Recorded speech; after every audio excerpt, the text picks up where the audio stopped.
po ay nagpahayag ng kanilang mga nalalaman tungkol dito sa malupit na pandarambong sa Kaban ng Bayan. Nabanggit nilang muli ang 30 Tamarin Street sa South Forbes Park, gayon din ang 14 at 41 Nara Street. Nabanggit din ang opisina ni Saldico sa House of Representatives at bahay daw sa Aguado sa harap ng Malacanang. Kinumpirma rin nila na totoo ang mga inihayag ni Orly Gutesa sa nakalipas na pagdinig ng komite. Bukod pa rito, isa sa mga nagsalitang ex-Marines ay tumestigong isinama siya ni Saldico nang magatid daw ng 5 malalaking maleta sa bahay ng Pangulo sa Ilocos Norte. Ayon sa kanyang pahayag, si Congressman Sandro Marcos pa umano ang tumanggap ng pera at ilang oras lamang ang lumipas ay dumating rin daw ang Pangulo at ang unang ginang. Pero ano po ang ginawa ng chairman ng BRC? Sa halip na iharap sa taong bayan at diretsahang tanungin sa kanilang mga pahayag, kahagad na pinag-alinlanganan ng kanilang kredibilidad. Bago pa man masuri ang kanilang salaysay sa harap ng Senado, tila na buo na ang isang konklusyon sa mismong chairman na dapat sana ay siyang magsiyasat nito. Ipinagkibit-balikat na lamang ang kanilang mga salaysay nang hindi man lang binigyan ng oportunidad na sumagot sa mga konklusyon at teorya. Kung ang kanilang mga pahayag ay hindi kapani-paniwala, lalong nararapat na sila'y paharapin sa isang formal at pagdinig upang doon mismo masubok ang kanilang inihayag. Ang chairman po ba ng BRC ang dapat magpasya kung sino ang dapat ipatawag sa pagdinig kung 20 ang bilang ng miyembro ng Blue Ribbon Committee? Nakonsulta po bang isa-isa ang mga miyembro ng BRC? Kinausap po ba, halimbawa, si Senador Bam, si Senador Kiko, si Senadora Risa, Senador Gatchalian? Nagkaroon po ba ng caucus? Nagkaroon po ba ng hearing man lang para pagpasyan po ang napakalaking bagay nito, Mr. President? Mr. President, sila ay matapang na nagsalita at handang tumestigo ayon sa kanilang nakita. Saksi sila sa kung saan at kanino dinala ang limpak-limpak na perang nakapaloob sa mga maleta, mga kahon at iba pang mga sisidlan na kanilang ginamit. Ano bang patunay pa ang dapat nilang ilabas para lamang sila'y inyong umpisahang pakinggan? O baka gusto nilang ang maliit pa ang magsalita? Hindi raw kapani-paniwala.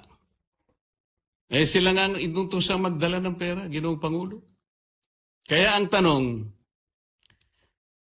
ano bang kinakatakutan ng chairman?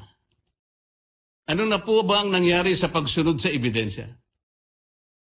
O piling ebidensya lamang ba ang susuriin at ipipikit na lamang ang mata sa iba?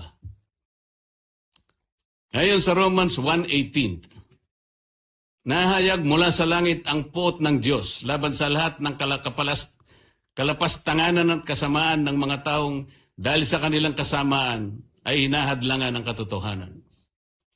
Hanggang kailan po itong tahasang pagharang sa katotohanan, Ginoong Pangulo?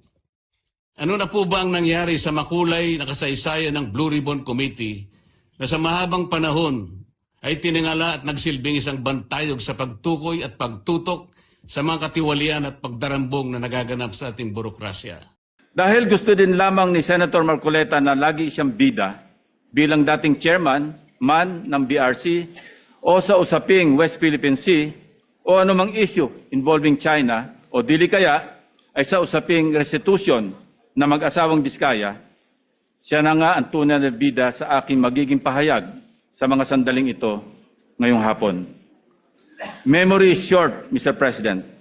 With that said, and with your indulgence, let me refresh our memory on the historical background of the animosities, or, shall I say, why the gentleman from Tarlac and Pampanga, Senator Rodante Marcoleta, has become so obsessed with tagging and bad-mouthing this representation, as he has become obsessed with defending China in many fora like in the confirmation hearing of 35 senior officers of the Armed Forces of the Philippines, but especially when he interpolated our distinguished colleague from the majority bloc, Senator Francis Kiko Pangilinan, when he sponsored and defended Senate Resolution number 37 last February 2. So obsessed that he had to resort to rigorous stalking of all my interviews and social media updates, nitpicking from every statement I uttered, and tricking this august chamber to cry foul, armed with nothing but his draining litany. Since Senator Marcoleta apparently knows every word I say in my media interviews and every move I make in this chamber, napilitan akong balikan ang napakaraming pagkakataon na ako ay naging paksa ng kanyang mga personal na atake. Perhaps, Mr. President, it started when this representation inquired about Senator Marcoleta's hilaw interpretation of Senate rules relative to his motion to dismiss in the impeachment case against Vice President Sara Duterte last year. Thus, on August 6, 2025, I manifested my inquiry regarding Senator Marcoleta's arguments calling for the dismissal of the impeachment case against Vice President Sara Duterte using Section 135 of the Senate rules. I highlighted that nowhere in our rules can we find a provision on a motion to dismiss, nor is there a suppletory application of the rules of court and other references like the Riddick's Manual, etc., to accommodate such a motion. I merely raised a parliamentary inquiry into how we can deal with the said motion to dismiss an impeachment case given that we were then constituted as a legislative body in plenary session and not as an impeachment court. It was supposed to be a simple parliamentary inquiry from what I considered then, and I quote, medyo hilaw na interpretation ng ating Honorable Marcoleta, unquote. Ewan ko, Mr. President, simula nang nasopla ko si Senator Marcoleta sa floor, ay tila nagtanim na siya ng poot sa kanyang dibdib.